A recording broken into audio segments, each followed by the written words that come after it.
Examine someone that بدأ يشارك.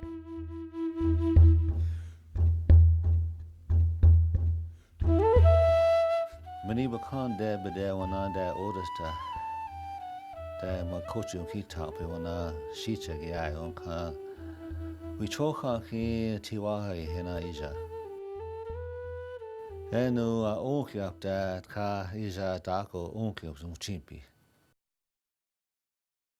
We went to bed that night and we woke up the next morning and my girls were jumping at the window. Look, Mom, look. So I went out there and there was just water up to the bank. The road was gone and there was ducks floating over on my road, and I was standing there like, how am I going to get out of here?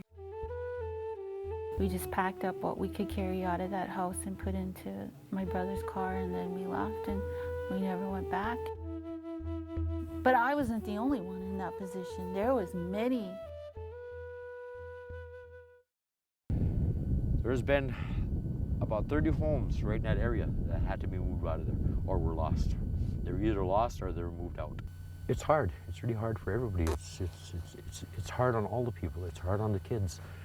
The sickness, the illness caused basically from the flooding.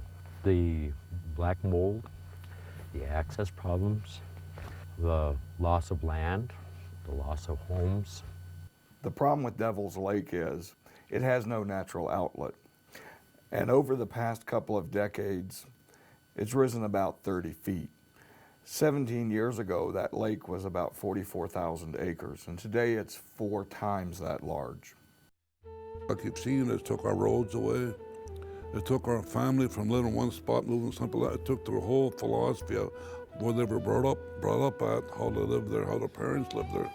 That was taken away from them to move someplace else. The flooding's been a disaster in a lot of areas.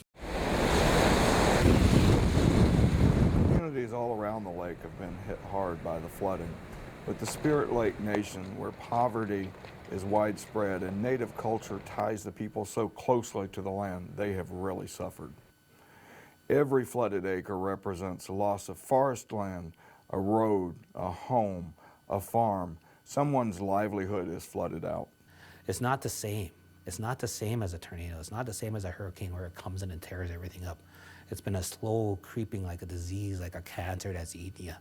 We've always been survivors. We've always lived off the land, so we kind of roll with the punches in a case. Or sometimes we have good years, sometimes we have bad years. We just happen to be having a bad decade or two. We came up with 5 or 6 strategic plan issues that were identified and found to be the most important to the people of the Spirit Lake Nation. The tribe has an excellent strategic plan. Yeah. What we've done is bring in a team of subject matter experts to the reservation to participate in working groups and community meetings with tribal leadership and staff. These working groups and community meetings are helping the tribe identify priorities and connect the tribe to a wide range of partners: federal, state, local, nonprofits, and private sector, who may be able to help with funding or resources for their projects. I think the greatest need is housing. You know, from my own experience, we don't have enough housing for all the families that reside on the reservation. Poverty is another big issue. There's not enough jobs. I think there's some issues in regard to health, access that are of concern to us. Main challenges up here right now with all this high water is roads issues.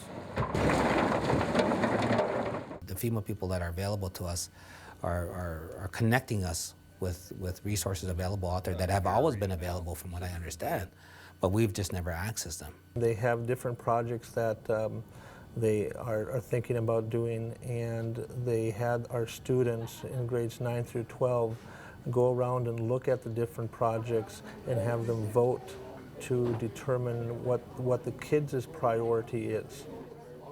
We're organizing the best ideas and decisions from working groups and community meetings, and they use this to forge a long-term recovery plan.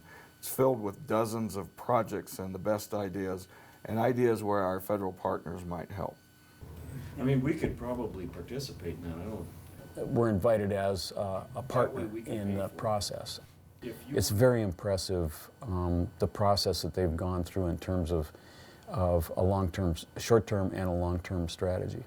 There may be some investment needed either by us or other agencies. I'm pretty confident that we're going to be able to assist the Spirit Lake Nation in at least some of their priorities.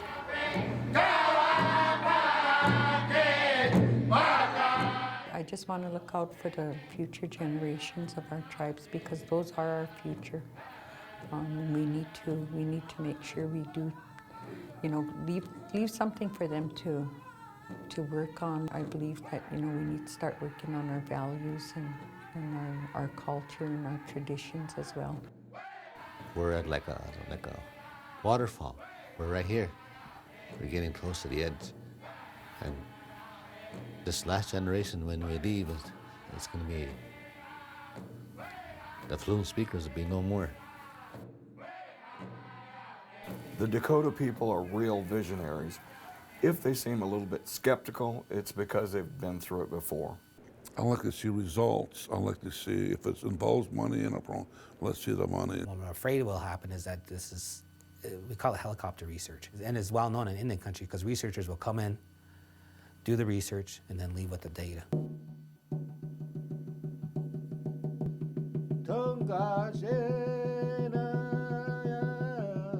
We're very resilient and we're very ingenious in being able to survive different things, including natural disasters. We're actually helping to rebuild hope within the community. They've had so many disasters and so many false starts before. Again, this is not about a FEMA recovery. It's not about a HUD recovery or an EPA recovery.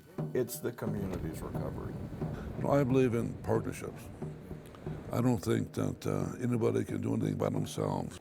It's going to take a lot of effort by our team. It's never going to be an easy job, but we can make it as easy as we want by all working together. And everybody has to want this thing to succeed.